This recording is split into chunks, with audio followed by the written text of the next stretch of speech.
You may not think you know what a gong and signal chair is, but you've absolutely used one if you have ever been at a hotel or flown on a plane or been in a library or even a speakeasy. Miriam E. Benjamin was a true multi-hyphenate. Not only was she a school teacher, but she was also an attorney, a government clerk, and a composer who wrote marches under a pen name, had one of them played by John Philip Sousa's band, and another one of them actually was played at Theodore Roosevelt's presidential campaign. All that to say, she was also an inventor. Miriam was born in Charleston, South Carolina, and eventually migrated to Boston with her family. Studying law and being a teacher had Miriam really hungry for some quieter way to get people's attention in public spaces. And this is when Miriam envisioned a system where you could quietly and discreetly alert an attendant without wildly waving your hands around and disrupting others to get attention. Miriam knew that if there was a way to silently press a button and give a signal and to signal someone for attention, it would be a game changer in so many spaces. Now, Miriam created a bell system that when it was attached to a chair, there would be a button that was pressed.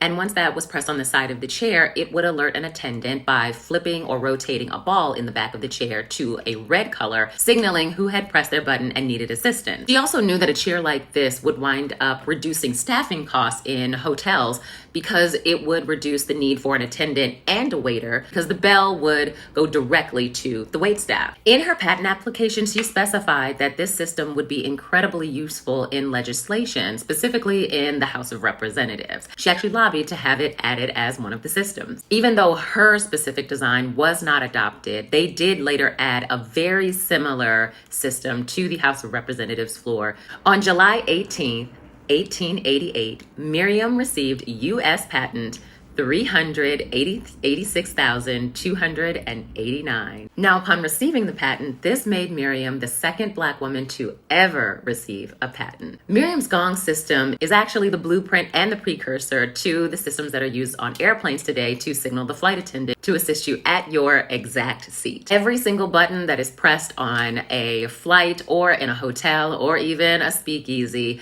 is because of Miriam's invention. Now, even though she changed the travel and hotel industry for millions of people, her name was actually removed from history for quite some time until it was unearthed and re-added that Miriam was the rightful person to have invented this system. Miriam Benjamin died in 1947 in Boston, Massachusetts, where she lived with her brother and her mother until the time of her death. But her many accomplishments and inventions absolutely live on today, giving everyone in this travel world better convenience in a very noisy world.